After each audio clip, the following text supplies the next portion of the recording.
What is a religious mind? The word yoga and the word religion have the same meaning. They come from different language families, but religion means to link back, and religio, the line that reconnects with the source, and yoga means union. I think that a religious mind has no beliefs in it. It has conviction, but there's no beliefs in it, there's no ideology in it, because that creates separation. My God and my religion versus yours. So there's none of that in a religious mind.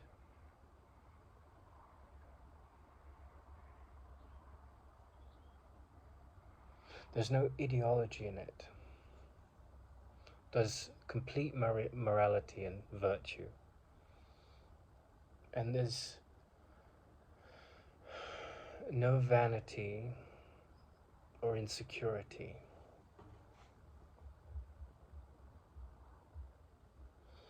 There's the capacity to observe oneself and others, and observe in a way that doesn't judge but understands what's going on, what's talking in another or in oneself.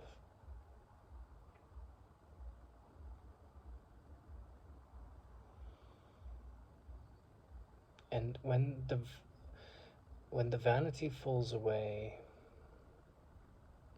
when the self-importance falls away, when the lack of self-worth falls away, when the idolizing of others falls away, when the arrogance falls away from the mind is very quiet. It goes about its day taking care of the functions of the body, and it takes care of its needs.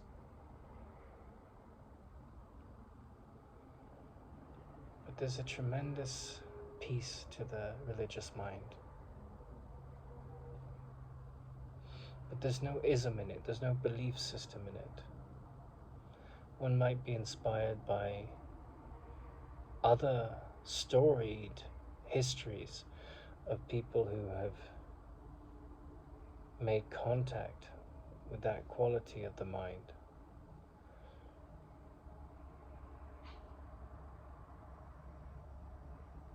But there's a completeness in one's aloneness.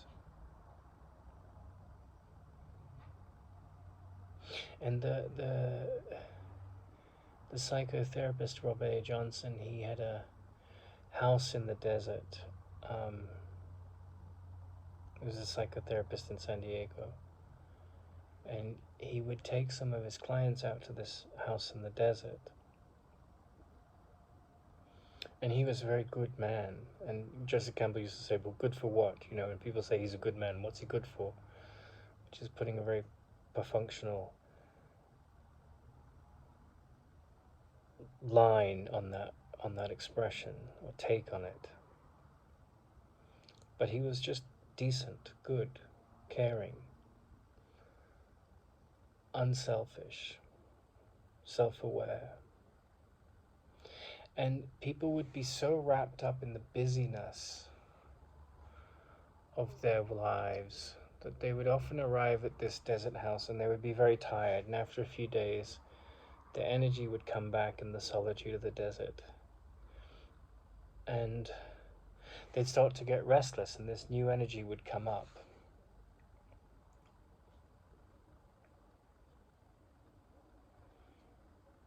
Because he created a space where people could be in touch with their authentic selves beyond the rat race,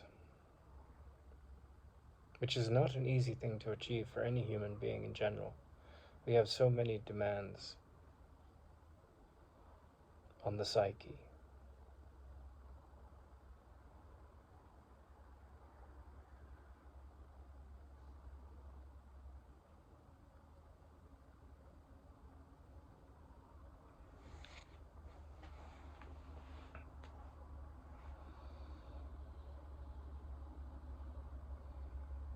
I believe, be very careful about the use of the word belief, but I have a sense that during my life I've met some saints. It's not really a belief, it's a knowing. Because I've explored this very carefully. And they're not the saints that believe in Jesus or pray to Buddha. But what I mean by that is people that are really fully sane. Not bound by fear. And those people have inspired me. And it takes tremendous courage to confront fear, to look at one's attachments, one's judgments, the hypocrisy of the world, to see it for what it is without judging it,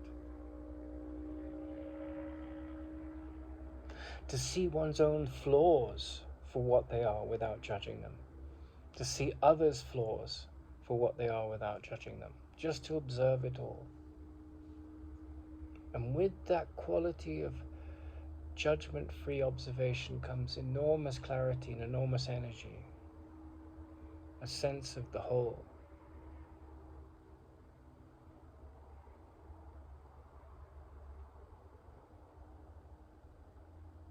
I've traveled so much in my life that a sense of nationality and a sense of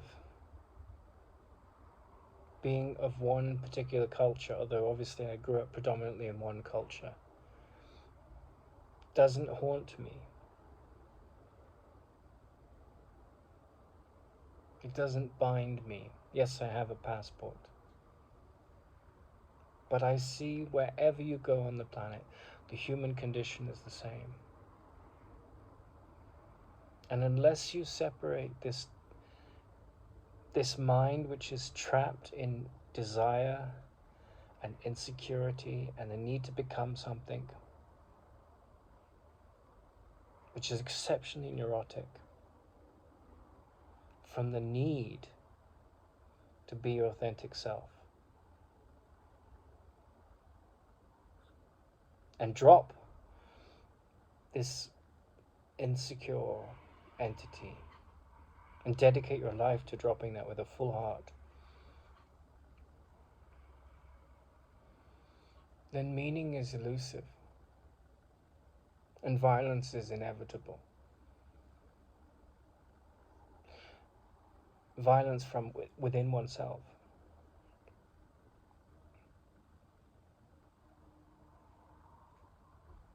But if you're totally devoted to virtue, to simplicity, to unselfish life, not as an ideal, not look how unselfish I am, look how noble I am, none of that, that's vanity, but as an actual movement.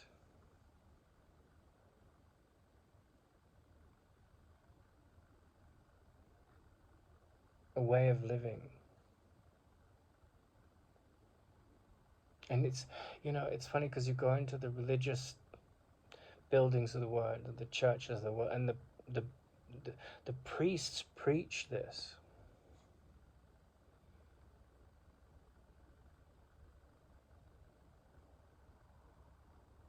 But you have to be someone that has outgrown all of that. Someone that doesn't need to be persuaded. Because where there's persuasion, there's insecurity. And I'm not attacking priests. But, I've met certain individuals who are living anonymously in the world.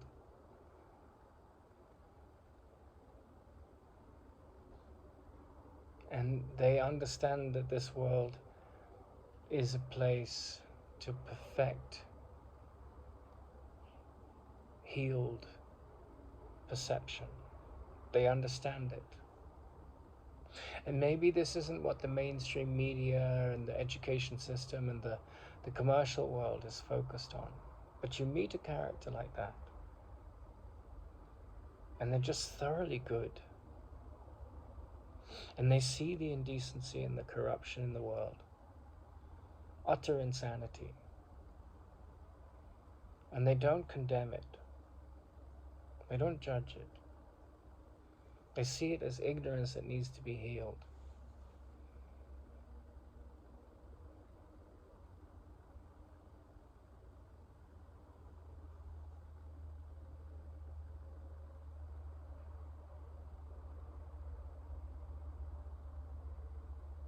And they have no ambition in them, in the sense of like, how to put this, in the sense of an evangelist that wants to persuade others because they're insecure. My ambition is to go out and save the world.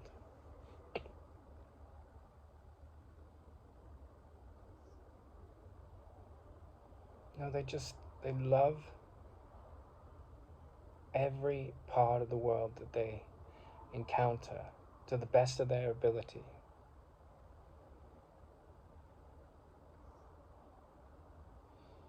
And there's no effort in it.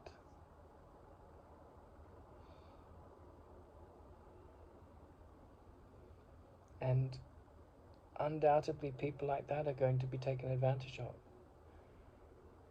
But they learn. They learn not to suffer fools gladly. And there's no prejudice in them. There's no hatred of any particular group of people or individual. That's mastery, when you realize that that's your goal, to love without condition in a relative world that requires healthy boundaries.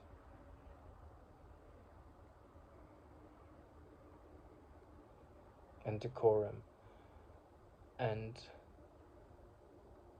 virtue in a world which lacks virtue, which is driven by insecurity.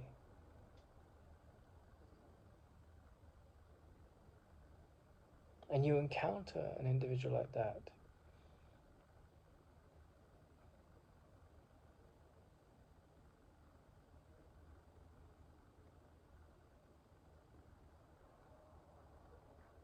and their very presence affects you.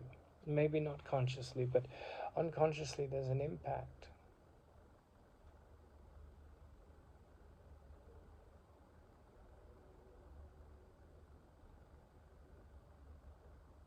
Now, I've always had this enormous, for many years, I've had this enormous fondness for Ramana Maharshi.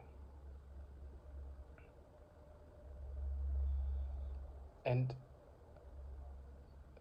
sort of, if you reduce the history of the world to a comedy sketch of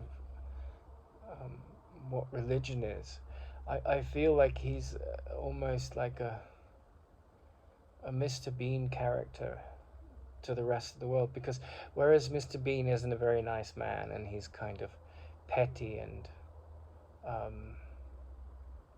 silly and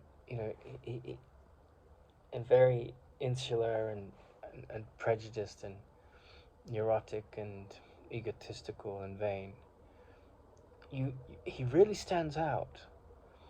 And you can't help but watch him and sort of grit your teeth and think, God, what's he going to do now, How bad can this get? And he stands out. And why I compare Ramana to Mr. Bean is because he doesn't have any of those qualities I've just mentioned, but he stands out. And it's comical because he just sits there, not doing anything. And yet, around him is the rest of the world, the religious world, the priests that are praying. And I'm not putting any of those people down, but they have all these rituals and their holy books and their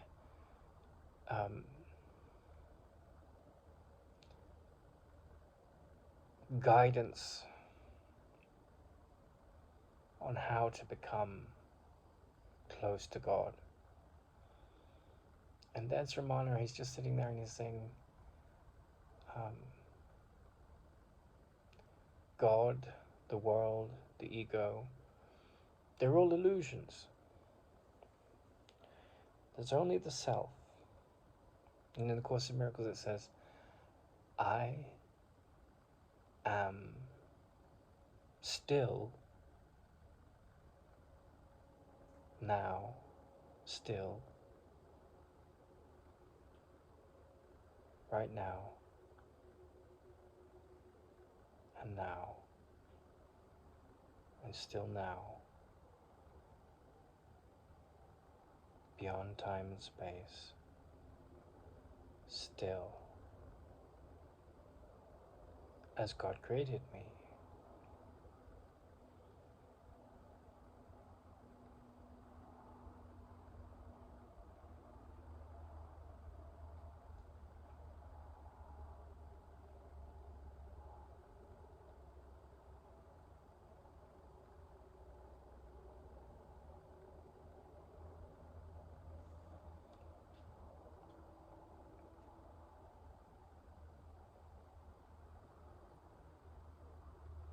And so you have this kind of circus of rituals and priests and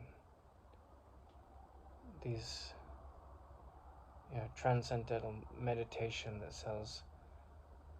makes millions of dollars on creating a space for people just to sit still. And there's Ramana.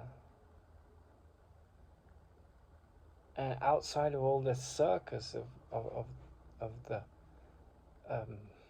idea that someone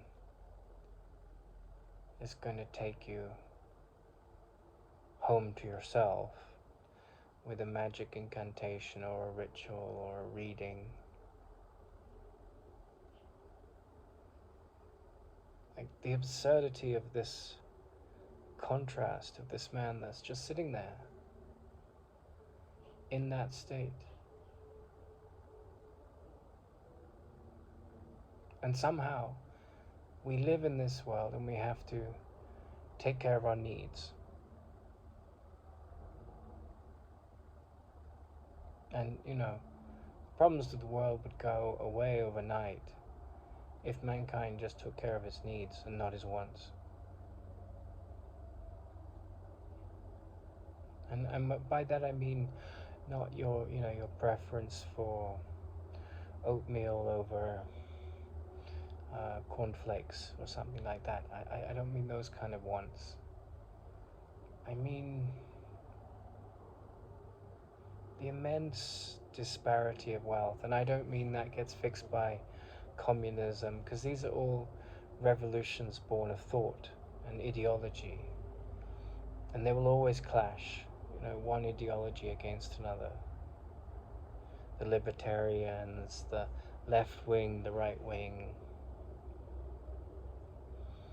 all of that is superficial to what I'm talking about. That goes on. That's the relative world. But, I'm talking about greed, like the ending of greed in yourself, and not as an idea. The concretization of trust. I met someone that was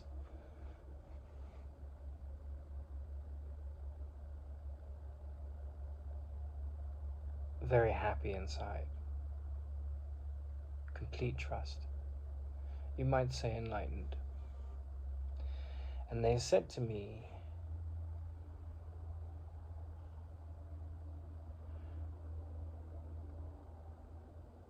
you'll be shocked when you meet a fearless person. Now, I have friends that I call upon for technical advice. I use Google for technical advice.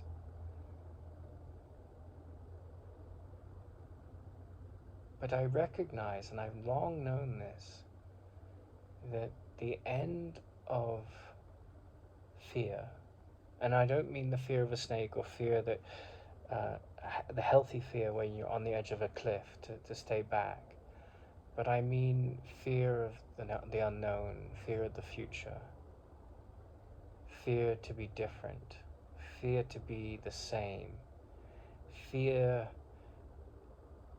all of its almost unending manifestations, to pull out the root of that. That's what this person meant.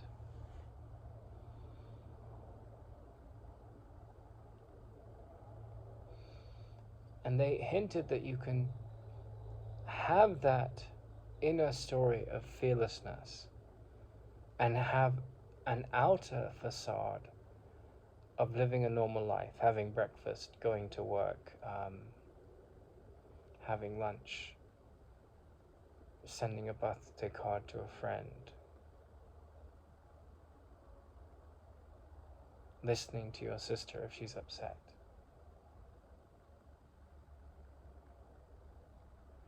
But they also hinted that when fear ends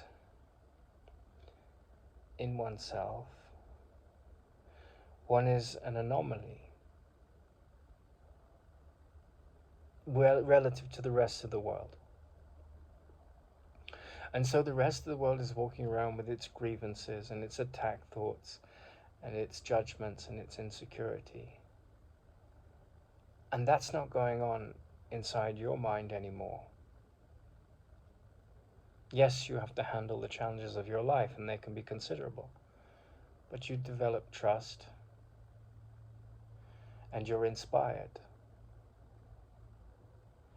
And your needs inspire the right discipline. And with that order, with that clarity, with that simplicity, comes faith.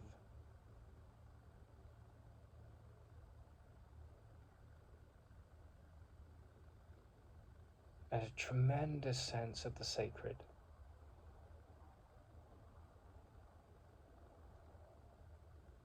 Of something that is the root of all health and healing. And you feel it as a wonderful Christian mystic once put it, as a sort of blanket cloud of unknowing.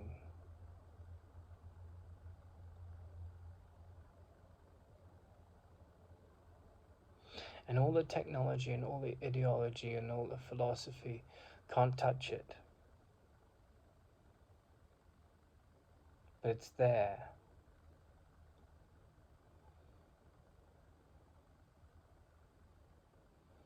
And with it comes tremendous contentment, tremendous peace.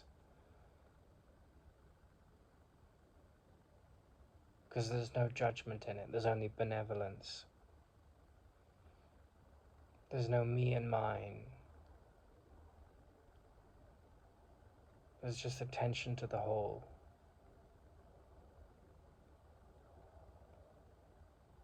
There's no beliefs that divide and attack and defend. There's no cliques.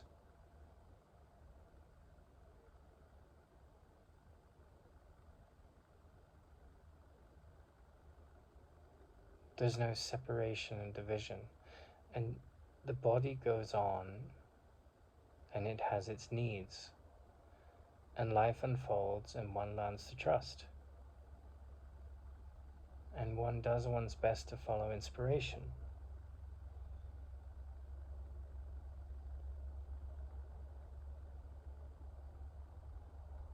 But such a person might live in the world and appear to have the facade of being normal. But as my friend pointed out,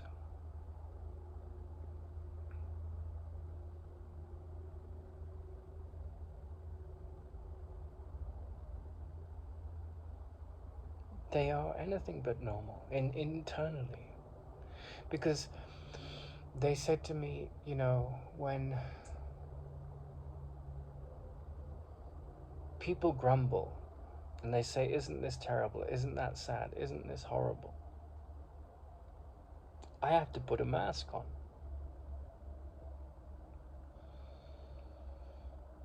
And what they meant was that,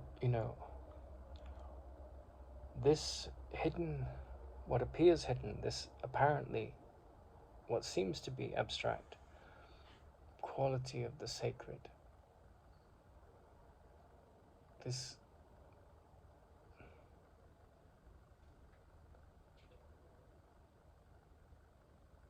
gratitude for what is, blossoms, it blooms inside you. And the madness of the world goes on. And the madness of the world is there because it doesn't have contact with this. It's lost in its activism and its judgments and its gender politics and its hatred of one nationality or one creed or one person. And it's all a projection from within the mind. But because ignorance is behind that projection, there's no self-awareness to witness that it is a projection.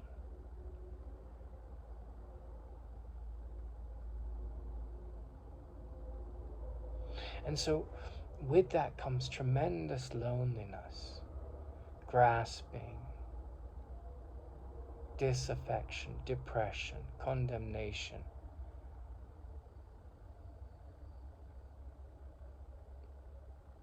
conflict, war, violence, selfishness.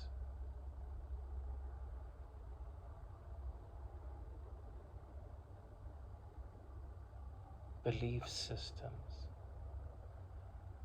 And there you have this absurd contrast.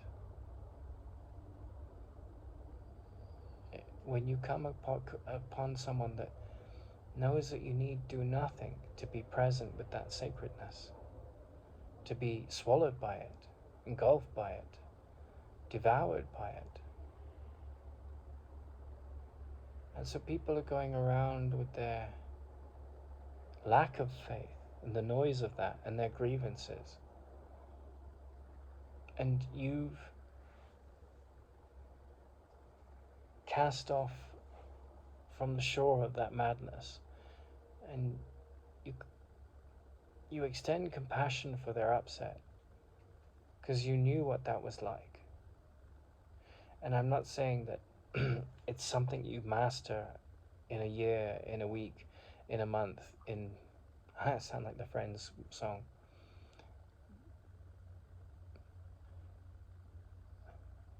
It might take decades, but it's a muscle you build.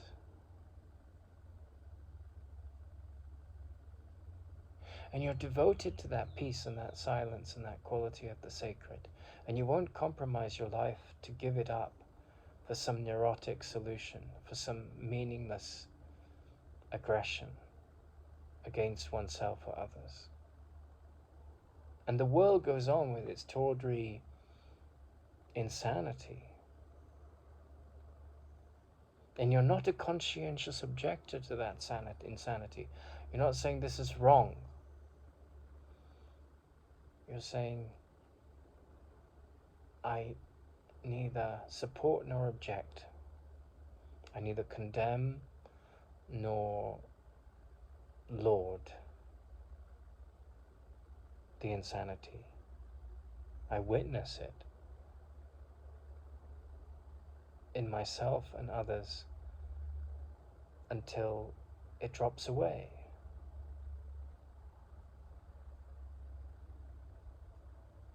When I say until it drops away, what I mean is until its power over me no longer has a grip. The slightest irritation amplified leads to murder.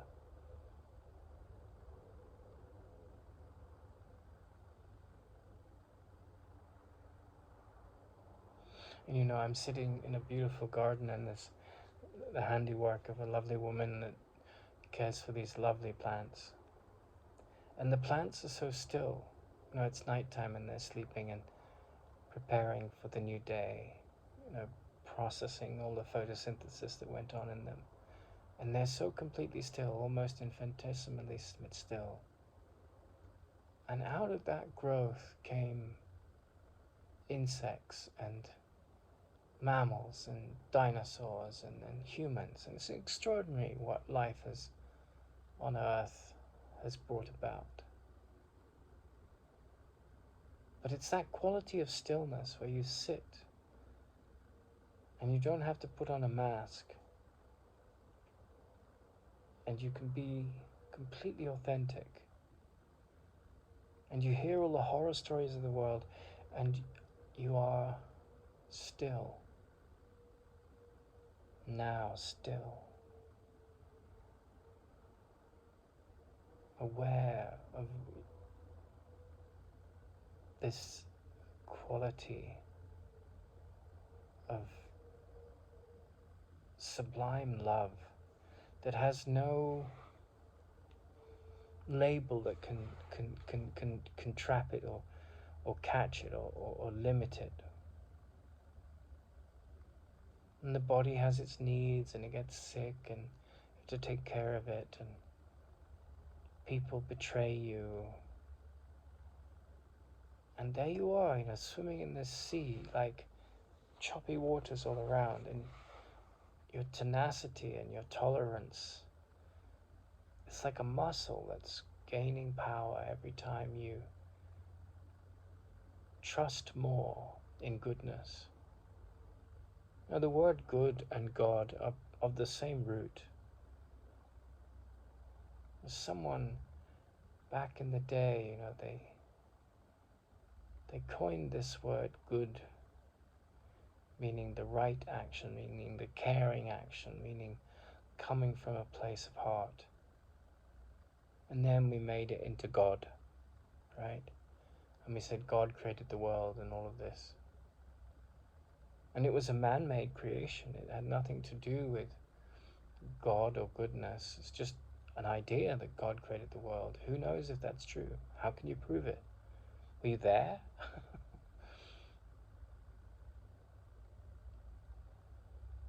But what you can make contact with, which isn't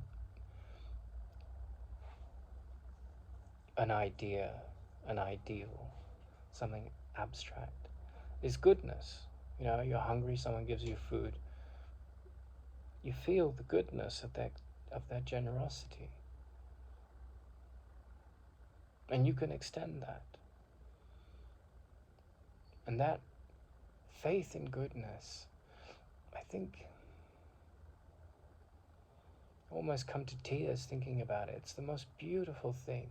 It's like, a sun rising, just to think of the power of goodness. And you say, well, look at all the evil in the world. And yes, you should. Like, I've met people that say, oh, no, we just got to see the good in others. Well, that's true. But at the same time, you can be trapped in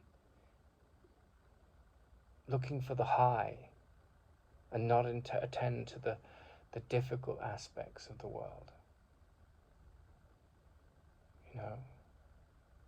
And by the world, I don't mean the world outside, China, France, America, Switzerland, Gambia, all of that. I mean, psychologically speaking. I mean mastering loving no matter what, right? And that takes tremendous faith because we get hurt. Someone, makes us out to be less than. They're holier than thou, and they judge and condemn and treat you with disdain. And it's very easy to get hurt and feel a victim of that.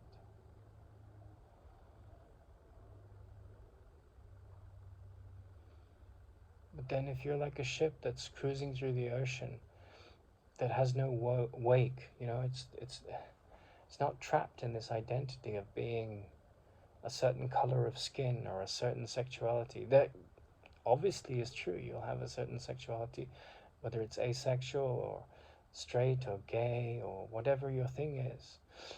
Or you'll have a color of skin, the pigment of your skin.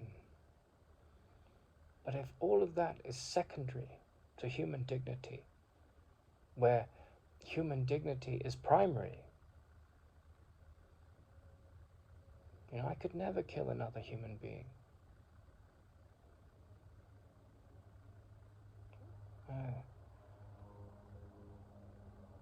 That's goodness, And then we have these endless wars over ideology and territory and insecurity. It's all this greed, this desire for power and glory and vanity. Take that away.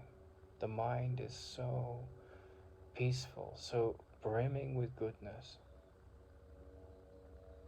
Just have to see through it. It's very simple. Exceptionally simple.